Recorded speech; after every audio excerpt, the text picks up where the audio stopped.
Bagi mengulas lanjut, kita bersama dengan pensyarah kanan Putra Business School, Profesor Madya Dr. Ahmad Razman Abdul Latif yang bersedia pada ketika ini. Assalamualaikum Prof. Terima kasih kerana bersama dengan kami pada jam ini.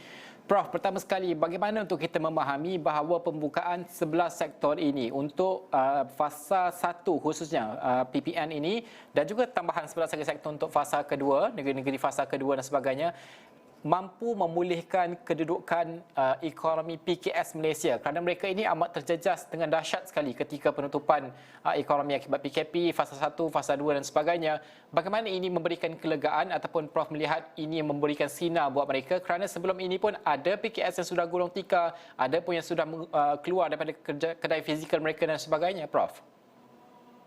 Ya, saya melihat keputusan untuk membuka sektor ekonomi fasa 1 terutamanya kepada 11 jenis aktiviti ekonomi ini adalah rentetan daripada kenyataan oleh Kementerian Pembangunan Usahawan dan Koperasi MEDAK baru-baru ini yang menyatakan jika sektor ekonomi kekal tutup sehingga Oktober, dijangka hampir separuh daripada perusahaan mikro, kecil, sederhana yang berjumlah lebih kurang 1.15 juta di negara kita akan berisiko gagal ataupun bankrupt jika sektor ekonomi kekal tutup sehingga Oktober.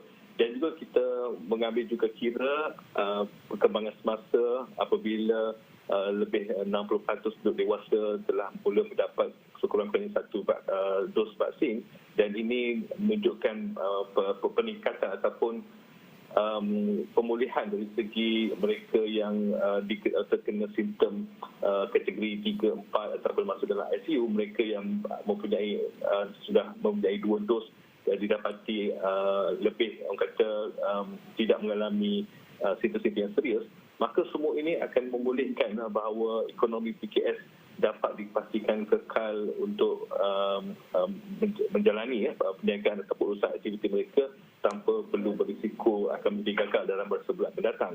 Dan saya melihat satu lagi keputusan untuk membuka sektor ekonomi ini adalah juga untuk memberi tanda keyakinan kepada bukan sahaja kepada peniaga tetapi juga kepada pembeli dan juga pelabur.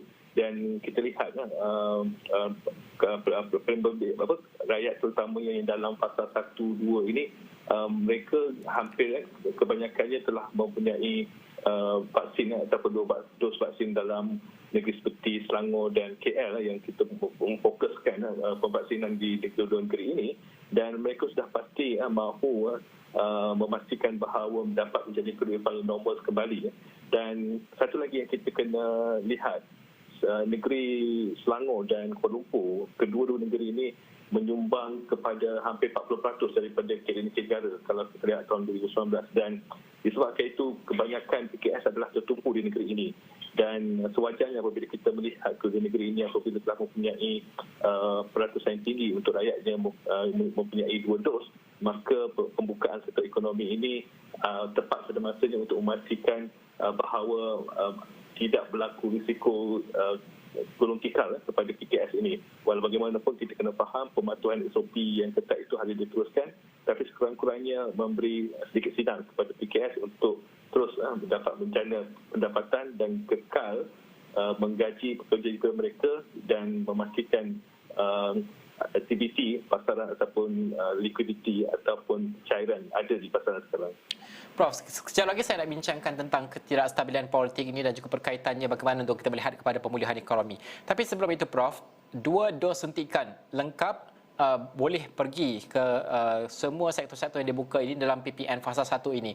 Bagaimana untuk kita melihat bahawa pada akhirnya tidak semua orang pun boleh pergi ke kedai-kedai yang dibuka ini, dan sudah pastilah pemulihan untuk PKS itu sendiri, untuk kedai itu sendiri mungkin lambat kerana mereka tidak mempunyai peluang ataupun pulangan yang lebih besar kerana tidak ramai pun boleh pergi kedai tersebut kerana mungkin lebih ramai yang belum ada dos sepenuhnya vaksin dan sebagainya. Pada pandangan Prof sendiri, adakah perlu dilonggarkan sedikit syarat ataupun indikator pemilikan vaksin ini yang boleh pergi ke kedai dan memberikan tumpuan kepada kawalan SOP yang lebih ketat atau bagaimana Prof? Ya, saya melihat pembukaan sedikit demi sedikit ini harus berlaku, bermakna walaupun kita bermula dengan meletakkan syarat mereka yang mendapat 2 dos sahaja boleh pergi melawat premis-premis ini, tetapi saya yakin apabila semakin ramai telah mendapat vaksin, semakin ramai mendapat 2 dos, dan yang lebih penting semakin berkurangnya mereka yang terpaksa menerima rawatan di ICU dan jumlah kematian, maka ini boleh dilonggarkan lagi secara berperingkat. Yang penting sudah ada proses untuk memastikan lebih banyak sektor ekonomi dibuka, lebih membenarkan pelanggan-pelanggan yang telah orang kata mendapat dos ini untuk kembali pergi melawat kedai-kedai ini. Dan ini saya lihat janganlah dia orang kata dilambat-lambatkan proses untuk pemulihan tersebut. Bermakna jika telah terbukti data menunjukkan bahawa kita telah mula berjaya menangani pandemik ini, maka pembukaan lebih banyak sektor, kebenaran untuk mereka keluar untuk pergi ke kedai walaupun baru 1 dos saja pun harus difikirkan. Saya lihat kita bermula dengan syarat yang ketat, tetapi kita berharap dengan beberapa kemajuan yang kita akan bakal perolehi dalam sebulan 2 ini, lebih banyak lagi syarat-syarat yang ketat ni akan dapat dilonggarkan sedikit demi sedikit.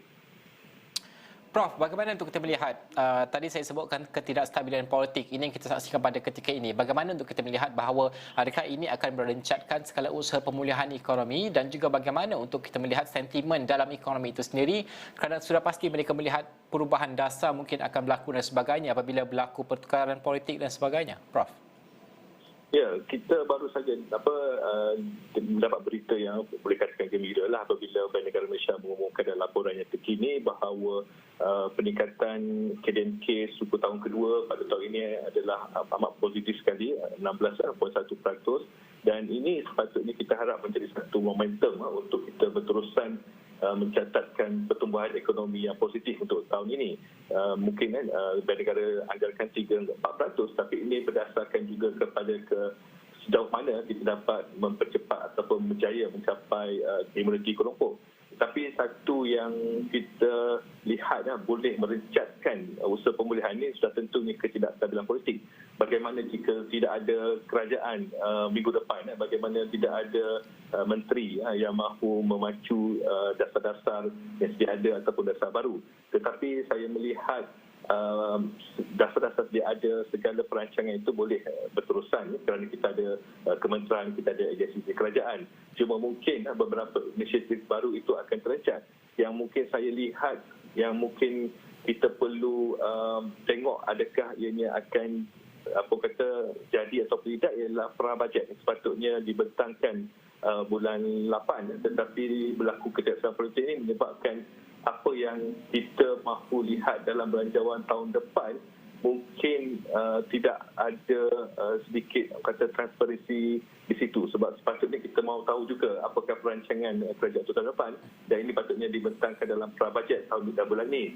Dan apabila berlaku ketidakstabilan politik, ini sedikit banyak akan menjejaskanlah perancangan untuk memulihkan ekonomi dalam masa terdekat.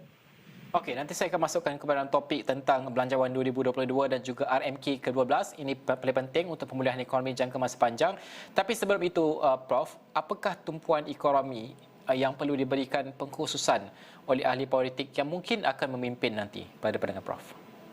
Yes, sudah tentu semua ekonomi itu penting, tetapi kita tahu banyak sektor yang telah terjejas teruk seperti hospitality, pelancongan, pengangkutan, penerbangan, hiburan dan juga peranjitan. Dan mungkin inilah antara ekonomi yang harus diberi perhatian kerana kita lihat banyak perniagaan ataupun peniaga yang terpaksa gulung tikar di dalam sektor-sektor ini. Mungkin itu juga yang patut menjadi tumpuan ahli politik yang akan memimpin nanti. Prof, terakhir sekali apa yang kita lihat sudah pasti yang Prof sentuhkan tadi, iaitu berkaitan dengan belanjawan 2022. Itu untuk setahun yang mendatang. Tapi pemulihan ekonomi akibat pandemik COVID-19 ini bukan dalam tempoh setahun. Kita mungkin menjangkakan 3 ke 4 tahun, mungkin juga 5 tahun ke hadapan. Barulah kita nampak pemulihan sebenarnya. Itu pun kalau kita melihat bahawa pandemik COVID-19 berjaya dikawal sepenuhnya setidaknya. RMK ke-12 yang sepatutnya dibentangkan pada tahun ini juga. Apa yang harus terkandung, apa cabaran ekonomi yang harus diberi tumpuan untuk belanjawan 2022, dan yang paling penting adalah RMK ke-12 untuk jangka masa panjang, Prof. Yes, seperti yang diumumkan sebelum ini, sepatutnya bulan ini kita tengok pra-bajet untuk belanjawan 2022, dan pada bulan September apabila Parlimen kembali bersidang, kita sepatutnya akan menerima pembentangan daripada kerajaan tentang rancangan Malaysia ke-12. Ini adalah perancangan jangka masa panjang 5 tahun dan sebahagian daripada wawasan kemakmuran bersama 2030.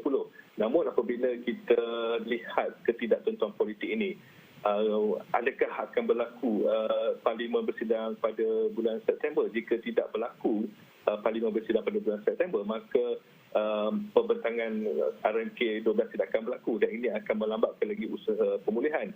Dan pada masa yang sama, jika kecelaruan ataupun suasana politik tidak menentu ini berterusan sehingga bulan Oktober, yang mana sepatutnya masa itu Belanjawan 22 dibentangkan, ia juga akan memberi kesan terhadap usaha pemulihan ekonomi. Dan ada yang bertanya, adakah kalau tak ada kerajaan bagaimana untuk peruntukan belanjawan? Belanjawan akan terus diperuntukkan untuk tahun hadapan walaupun tidak ada kerajaan yang benar-benar orang kata majoriti pemerintah, tetapi ianya akan pergi kepada belanjawan ataupun peruntukan yang wajib seperti untuk membayar gaji kaitan kerajaan, membayar komitmen hutang tahunan, tetapi untuk inisiatif yang sebenarnya boleh orang kata dikira sebagai kickstart untuk ekonomi kita pada tahun ini, tahun hadapan, itu elemen itu yang akan hilang, tidak ada. Dan satu lagi ialah mengenai dengan keyakinan pelabur tempatan dan asing. Kita tahu pelabur asing dah lama keluar daripada pasaran equity negara kita dan FDI juga pada tahun ini agak kurang memperasakan. Dan bagaimana pelabur membuat keputusan, mereka mahu lihat pertama kestabilan politik, mereka mahu melihat pelaksanaan dasar-dasar yang memang memberi kelebihan untuk mereka datang melabur kat sini. Dan itu yang kita akan ketinggalan ataupun tidak mampu untuk memberikan kepada mereka jika kita masih lagi mengalami ketidakstabilan politik untuk sekarang hingga beberapa bulan akan datang. Prof, sudah pasti kita melihat bahawa kesemua pemulihan ini memerlukan lebih banyak wang oleh kerajaan untuk dibelanjakan untuk kita pastikan pemulihan ekonomi itu berlaku. Realitinya kerajaan tidak dapat pungut banyak wang tahun ini kerana banyak perniagaan tidak boleh beroperasi. Kita lihat bahawa had siling hutang itu ditingkatkan untuk kerajaan persekutuan. Adakah kita akan menyaksikan, sudah pastilah defisit fiskal itu akan berlaku, tapi sejauh mana kemampuan kita untuk stretch defisit fiskal itu untuk kita menampung segala perbelanjaan untuk Belanjawan 2022 maupun RMK ke-12 sendiri?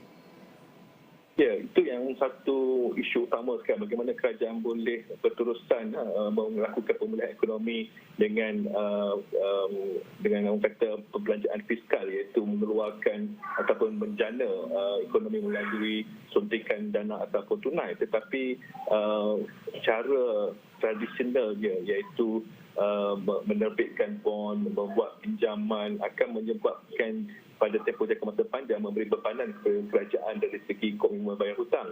Dan kalau kita tahu, kita lihat daripada jumlah hasil yang diterima setiap tahun, 15% telah diperuntukkan untuk membayar hutang semata-mata. Dan kita tahu belanja pembangunan sekarang semuanya dibayar daripada hutang.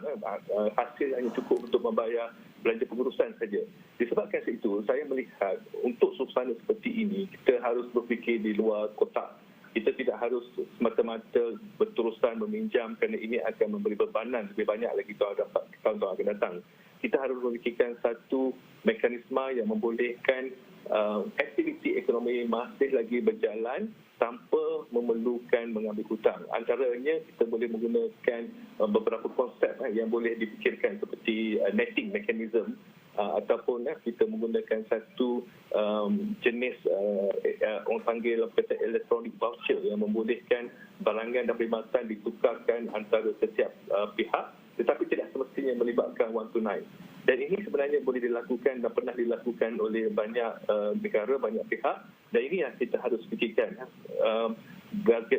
Fikir luar kotak, iaitu tidak menggunakan wang untuk menjana ekonomi dari negara kita.